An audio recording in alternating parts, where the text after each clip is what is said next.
কয়েকটা মতনৈক্য আপনাকে এবার দেখাবো আমি। আমাদের মতনৈক্যগুলো খুব বড় নয়, বরং মতনৈক্য করছে সাহাবীরা বেশি।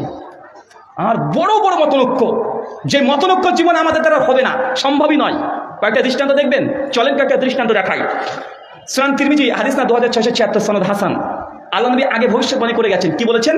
যে আমার সাহাবীরা আমার মৃত্যুর পর ইখতিলাফুন তাসীরা, অনেক বড় বড় মতনৈক্য তোমাদের মধ্যে হবে।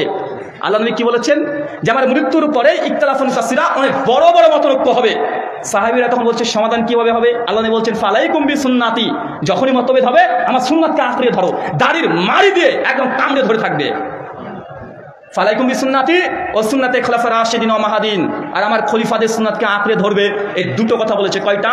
একটা নবীর সুন্নাত, একটা খলিফাদের সুন্নাত। ভাই মাঝখান থেকে যারা উঠছে বসে রাখেন, একজন করতে দেবেন না, একজন করতে দেবেন না। নিজের ইচ্ছে মতো আসবে যাবে এমনটা নয়। আমরা খুব লম্বা আলোচনা করবো না, আলোচনার শেষ মুহূর্তে আমরা চলে আসছি। তো আল্লাহ নবী ভবিষ্যৎবাণী করে দিয়েছে। দেখেন নবীর মৃত্যুর পর কি হবে? মতভেদ হবে। হাদিস আছে না নাই? আছে। মৃত্যুর পর হয়েছে? জি হয়েছে। কিছু বলছেন? লিল্লাহে তাকবীর, লিল্লাহে তাকবীর। সকল বিধান বাতিল করো, সকল বিধান বাতিল করো। সম্মানিত উপস্থিতি, কেউ উঠবেন না, প্রশ্নোত্তর করুন আছে, সকলেই সমাধান নিয়ে যাবেন। শুকরিয়া। ছোট্ট একটা মতনৈক্য বলি, আজ থেকে 1400 বছর আগেকার একটা মতনৈক্য। আল্লাহ নবী যেদিন মৃত্যুবরণ করেছেন সেই দিনটাকে স্মরণ করে, যেদিন আল্লাহ নবী মৃত্যুবরণ করেছেন। আল্লাহ নবী যখনই মৃত্যুবরণ করেছেন সাহাবীদের মধ্যে খবর পৌঁছে গেছে যে নবীজি দুনিয়া থেকে চলে গেছেন। গোটা মক্কা মদিনা যত সাহাবী ছিল তারা কাঁদতে কাঁদতে ভাসিয়ে দিয়েছে যে আল্লাহ নবী দুনিয়া থেকে চলে গেছেন। অবাক ভাই বলেন তো, আল্লাহ নবী যেদিন দুনিয়া থেকে চলে গেছেন সাহাবীদের সামনে তাদের হৃদয় থেকে রক্তক্ষরণ হয়েছে কি হয় নাই? আপনার বাবা মারা গেলে আপনি কষ্ট পান না? আপনার ভালোবাসার কেউ মারা গেলে কষ্ট পান না? তো যেমন সাহাবীদের সামনে নবী দুনিয়া থেকে চলে গেছে, মৃত্যুবরণ করেছে, এগুলো সহ্য করা সম্ভব? কথা বলেন না। সাহাবীরা চোখের পানি ছেড়ে দিয়েছে, কেঁদে চলে যাচ্ছেন, একদম চারদিকে কান্নার একটা বন্যা বয়ে যাচ্ছে। এর মতো পরিস্থিতি ওমর বিন খাত্তাব চলে এসেছে, হাতে আছে একটা তরবারি নিয়ে ওমর বিন খাত্তাব বাকি সাহাবীকে বলছে, শুনো, যারা বলবে আল্লাহ নবী মৃত্যুবরণ করেছে তাদের গর্দনটাকে আমি উড়িয়ে দেবো। ওমর বিন খাত্তাব বিশ্বাস করছেন আল্লাহ নবী মৃত্যুবরণ করেছে, বিশ্বাসই করছেন না। তিনি বলছেন আল্লাহ নবী মৃত্যুবরণ করতে পারেন না, আল্লাহ নবী মরে নাই, বরং আল্লাহ নবী মুসা আলাইহিস সালামের মতো 40 দিনকার জন্য আল্লাহর সঙ্গে দেখা করতে গিয়েছে, অথবা দ্বিতীয়বার মেরাজ গিয়েছে, অথবা ঈসা নবীর মতো আল্লাহ তুলে নিয়েছে।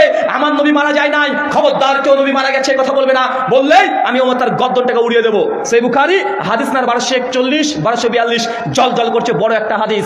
যখন এই কথা বলেছে সাহাবীরা ভয় আর কোনো কথা বলছে না, মাথা নিচু করে ফেলেছে, তারা কেউ কথা বলছে না, চোখ থেকে পানি শুধু ঝরে চলে যায়, কারণ কিছু বললে ওমর বিন খাত্তাব মেরে দিতে পারে। সাহাবীরা ভয়ে ভীত সন্ত্রস্ত, চোখ দিয়ে অনর্গল পানি ঝরে চলে যাচ্ছে। আবু বকর রাদিয়াল্লাহু তাআলা বাড়িতে ছিলেন না, তিনি খবরও জানতেন না, তাকে দ্রুত গতিতে খবর জানানো হয়েছে।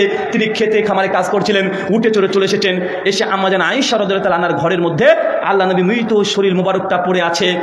আবু বকর ঘরের মধ্যে ঢুকছেন, ঢুকে সঙ্গে সঙ্গে কাপড়টাকে তুলে দেখছেন আল্লাহ নবী সত্যি দুনিয়া থেকে চলে গেছেন, সত্যি আল্লাহ নবী দুনিয়া থেকে চলে গেছেন। আবু বকর রাদিয়াল্লাহু তাআলা সঙ্গে সঙ্গে কাপড়টাকে সরিয়ে আল্লাহ নবীর কপাল মোবারকে একটা চুম্বন করলেন। চুম্বন করে বাইরে এসে দেখছেন গোটা সাহাবীরা কাঁদছে, ভীত সন্ত্রস্ত। ওমরের ভয় ভীত সন্ত্রস্ত, কথা বলতে পারছেন না, কিন্তু নবীর যে চলে গেছে এই ব্যথা সহ্য করতে পারছেন না। আবু বকর রাদিয়াল্লাহু তাআলার সঙ্গে সঙ্গে ওমরকে উদ্দেশ্য করে বলছে, ওমর ইজলিস, ওমর তুমি বসো। ওমর বসে না, আবার বলছে ওমর ইজলিস, তুমি বসো। ওমর বসছে না। ওমরের একটাই কথা, যে নবী মৃত্যুবরণ করেছে তার গর্দনটাকে আমি উড়িয়ে দেবো, একটাই কথা। আবু বকর রাদিয়াল্লাহু তাআলা বুঝতে পারছেন যে ওমরকে থামানো সম্ভব নয়, আর ওমরের ভয়ে কেউ কথাও বলবে না, ওই জায়গাতে দাঁড়িয়ে থাকবে। আবু বকর রাদিয়াল্লাহু তাআলার সঙ্গে সঙ্গে হামসানা পড়তে শুরু করেছেন, আম্মা বাদ ফামান কানা মিনকুম ইয়াবুদু মুহাম্মাদুন কাদামাত। হে বিশ্বের মুসলমান, তোমরা জেনে রাখো, যা তোমরা নবীর ইবাদত করতে, উপাসনা করতে, আরাধনা করতে, জেনে রাখো আল্লাহর নবী আজ দুনিয়া থেকে চলে গেছেন। আর তোমরা যারা আল্লাহর ইবাদত করতে, জেনে রাখো ওয়াল হাইয়ুল কাইয়ুম, তিনি চিরঞ্জীব চিরস্থায়ী। এই কথা আবু বকর যখন বলেছেন তখন সকলের মাথা আস্তে আস্তে নিচু হতে শুরু করেছে, সবাইকে তাকিয়ে দেখছে। আবু বকর বলছে ফামান কানা মিনকুম ইয়াবুদু মুহাম্মাদুন কাদামাত, মুহাম্মদ সাল্লাল্লাহু আলাইহি ওয়াসাল্লাম মৃত্যুবরণ করেছে। সঙ্গে সঙ্গে আবু বকর রাদিয়াল্লাহু তাআলা কোরআন মাজিদ থেকে একটা আয়াত পাঠ করেছেন, সূরা আলে ইমরান আয়াত নম্বর 144। সঙ্গে সঙ্গে পড়তে শুরু করেছেন, ওয়ামা মুহাম্মাদুন ইল্লা রাসূল কদ খালাত মিন ক্বাবলিহি রাসূল আফাইম্মাতা আও কুতিলা। জেনে রাখো বিশ্ববাসী, মুহাম্মদ সাল্লাল্লাহু আলাইহি ওয়াসাল্লাম একটা নবী ছাড়া কিছু না, তার পূর্বে অজস্র নবী এসেছে, তারা মৃত্যুবরণ করেছে। নবী যদি আজ মারা যায় তোমরা কি দিন ধর্ম ত্যাগ করে দিবে? যখন এই আয়াত আবু বকর পাঠ করেছে, ওমর বিন খাত্তাবের হাতে ছিল তরবারি, ধারালো তরবারি। এই আয়াত শোনার পরে ওমর বিন খাত্তাব তরবারিকে ছেড়ে দিয়েছে এইভাবে, সঙ্গে সঙ্গে তরবারি পড়ে গেছে। আব্দুল্লাহ ইবনে আব্বাস বলছেন, আমি ওমর বিন খাত্তাবকে দেখছি যখনই আয়াত পাঠ করতে শুরু করেছে আবু বকর আর তার তরবারি ফেলে দিয়েছে, আর ওমর বিন খাত্তাব মনে মনে মনে মনে জিওয়া নড়িয়ে এই কোরআনের আয়াত তেলাওয়াত করছে। ওমর শেষে বলছে, আবু বকর তুমি এমন কোরআনের আয়াত পাঠ করলে, আমি তো আয়াতকে এই কথা ভুলে গিয়েছিলাম, তুমি আমাকে স্মরণ করে দিলে আবু বকর। যখন এই কথা বলেছে সঙ্গে সঙ্গে ওমর বিশ্বাস করতে বাধ্য হলো যে না, সত্যি আল্লাহ দুনিয়া থেকে চলে গেছে। ভাই মতনৈক্য হয়েছে কি হয় নাই? সমাধান কিসে হয়েছে? সমাধান কিসে? আবু বকর সমাধান করতে পারে নাই। আবু বকর ওমরকে বারবার বলছে, ইজলিস ওমর বসো। ওমর বসে নাই। আবু বকর বুঝেছে ওমরকে ঠেকাতে পারে একটাই, সেটা আল্লাহর কোরআন। কোরআনের আয়াত পাঠ করে শুনে দিয়েছে, ওমর তুমি কি বলছো? আল্লাহ তো কোরআনে আগে বলে দিয়েছে আল্লাহ দুনিয়া থেকে বিদায় নিবে। যখন আয়াত শুনেছে ওমর বিন খাত্তাব, সঙ্গে সঙ্গে ওমরের দাম্ভিকতা চূর্ণ বিচূর্ণ হয়ে গিয়ে আল্লাহর ওহীর কাছে আত্মসমর্পণ করে দিয়ে তিনি বিশ্বাস করলেন, জি হ্যাঁ, নবীজি দুনিয়া থেকে আজকে চলে গেছেন। এই জন্য আমরা বলি মতনৈক্য হবে, এটা স্বাভাবিক, কিন্তু মতনৈক্য মতভেদের সমাধান নিতে হবে ওহী থেকে। ওহী হচ্ছে দুই রকমের, একটা ওহিয়ে মাতলু, একটা ওহিয়ে গায়র মাতলু। ওহিয়ে মাতলু মানে আল কোরআন, ওহিয়ে গায়র মাতলু মানে আল হাদিস। তার জন্য আমাদের একটাই স্লোগান, সকল বিধান বাতিল করো, ওহীর বিধান কায়েম করো। এটাই আহলের স্লোগান, এটাই স্লোগান। মতনৈক্য সমাধান ওহীতে। যখনই সকলে দেখে নিল আচ্ছা মতভেদ সমাধান হয়ে গেছে, কয়েক মিনিট পর এটা সমাধান হয়ে আরেকটা মতভেদ সাহাবীদের মধ্যে। কি নিয়ে বলেন তো? সঙ্গে সঙ্গে কিছু সাহাবী বলছেন যে আল্লাহ নবী মারা গেছেন, এটা ঠিক, এখন তাহলে নবীকে আমরা কবর মুবারক কোথায় দেবো? কবর কোথায় হবে? যারা মুহাজির সাহাবী তারা বলছে আমরা নবীকে নিয়ে যাব। যারা আনসার তারা বলছে না, নবীকে আমাদের এলাকাতে কবর দাফন করব। যারা মক্কাবাসী তারা বলছে না, আল্লাহ নবী মক্কাতে জন্মগ্রহণ করেছে, মক্কাতে তাকে দাফন করা হবে। মদিনাবাসী বলছে না, নবীর বিপদের সময় আমরা ছিলাম, আমরা আল্লাহ নবীর শরীর মোবারককে দাফন করব। এক একজন এক এক রকম মত দিতে শুরু করেছে। আল্লাহ নবীর শরীর মোবারক এখন দুনিয়াতেই আছে, দাফন হয় নাই। ভাই মতনৈক্য কি মতনৈক্য নয়? নবীর সাহাবীরা মতনৈক্য করছে নবীর শরীর মোবারক নিয়ে। সঙ্গে সঙ্গে আবু বকর দেখছে মারাত্মক পর্যায়, কঠিন পরিস্থিতি হয়ে গেছে নবীর শরীর মোবারক নিয়ে। মানুষ এক একজন এক এক রকমের মত দেয়। আবু বকরের সঙ্গে সঙ্গে এসে সুনান আবু দাউদ একটা হাদিস শোনাচ্ছে যে চুপ করো তোমরা, তোমরা কি শুনো নাই আল্লাহ নবীর এই হাদিস? আল্লাহ নবী তো বলেই গেছে নবীরা যেখানে মারা যায় সেখানেই তার সমাধি হয়। অতএব আল্লাহ নবী যেখানে মারা গেছে সেখানেই তোমরা কবর খুঁড়তে শুরু করে দাও, ওখানে কবর তোমরা খুঁড়তে শুরু করে দাও।